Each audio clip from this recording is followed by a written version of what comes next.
தீபம் ஏற்றுவது என்பது இரண்டாம் உலக போர் வரைக்கும் அந்த திருப்பரங்குன்றத்தினுடைய புனிதமிக்க மலையின் உச்சியில் தான் தீபம் ஏற்றப்பட்டிருந்தது. ஆங்கிலேயர்களுடைய அடக்குமுறை அவர்கள் இரண்டாம் உலக போருக்கு பின்னால் ஏற்றக்கூடாது என்று அவர்கள் தடை செய்தார்கள். அன்னைக்கு ஆங்கிலேயருடைய ஆட்சி பெரிய அளவுக்கு எதிர்க்க முடியல. அதனால அங்க தீபம் ஏற்ற முடியல. நியாயம் இருக்கு. நாடு சுதந்திரம் பெற்று 75 ஆண்டுகளான பிறகு இந்துக்கள் பெரும்பான்மையாக இருக்கக்கூடிய இந்த நாட்டில் திருப்பரங்குன்றத்தினுடைய புனிதமிக்க மலையில அந்த மலை உச்சியில் தீபம் ஏற்றுவதற்கென்று இருக்கிற இடத்துல தீபத்தை ஏற்றணும்னு அந்த இந்து மக்கள் கேட்டா அதற்கு அனுமதி இல்ல. அதுக்கு கோர்ட்டுக்கு போனோம், அவங்க போராடணும், அவங்க கஷ்டப்படணும்னா இது கேவலமா இல்லையா? இல்ல, இது தொடர்பா நிறைய சமூக வலைதளங்கள்ல பதிவுறவங்க என்ன சொல்றாங்கன்னா, இன்னைக்கு நீங்க தீபம் ஏற்றுவீங்க, நாளைக்கு அந்த தர்கா கீழே ஒரு கோயிலுடைய இது இருக்கு, சிதிலம் இருக்கு அப்படின்னு சொல்லிட்டு அங்க ஆய்வு பண்ணுவீங்க, கடைசியில பாபர் மசூதியில் என்ன நடந்துச்சோ அங்கதான் இதுவும் அப்படிதான் நடக்கும் அப்படின்னு சொல்றாங்க. அடிப்படையில ஒரு விஷயத்தை புரிஞ்சுக்கணும். பாபர் மசூதி கட்டப்பட்ட இடம் என்பது அது ஸ்ரீராமருடைய கோவில் அங்கு இருந்தது. அந்த இடிக்கப்பட்ட இடத்தில் எடுக்கப்பட்ட ஆதாரங்கள், தூண்கள், சிலைகள் எல்லாம் இன்றைக்கும் நீங்கள்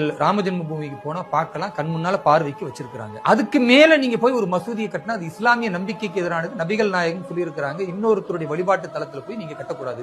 அதே மாதிரிதான் நீங்க இந்த ஸ்ரீ கந்தர் மலை என்று இருக்கக்கூடிய இடத்துல இப்ப இஸ்லாமியர்கள் சிக்கந்தர் அவுலியா தர்கான்னு வச்சிருக்காங்கன்னா அன்றைய காலத்துல ஒரு ஒதுக்குப்புறமா ஒரு இடத்துல நாங்க ஒரு வழிபாடு செய்யறோம் இஸ்லாமிய பெரியவருடைய நினைவுக்காக கேட்டபோது அன்றைக்கு இந்துக்கள் விட்டு கொடுத்ததுனால அந்த குறிப்பிட்ட ஒரு 50 சென்ட் இடத்துல அவர்கள் வழிபாடு செய்து கொண்டிருக்கிறார். அதுல இந்துக்களுக்கு பிரச்சனை இல்லை.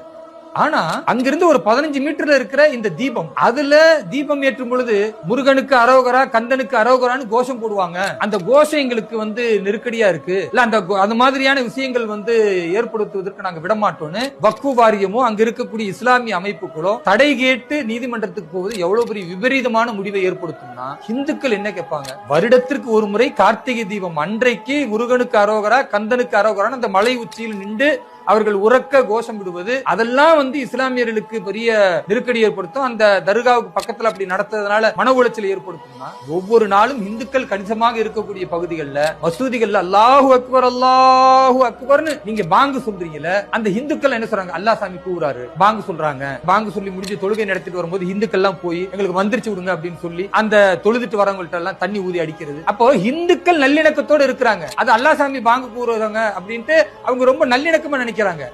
வருடத்திற்கு ஒரே ஒரு முறை புனிதமிக்க திருப்பரங்குன்ற மலையின் உச்சியில எங்கு தீபம் ஏற்றப்பட வேண்டுமோ அங்கு நீதிமன்றத்தின் உத்தரவோடு தீபம் ஏற்றுவதற்கு போராடி தீபம் ஏற்றும் பொழுது அந்த தீபம் ஏற்றுவதற்கு தடுப்பாக இஸ்லாமியர்கள்ல ஒரு சிலரோ அல்லது வக்ஃபு வாரியமோ தடை கேட்கிறது நீதிமன்றத்தில்னா இது எவ்வளவு பெரிய அயோக்கியத்தனம்.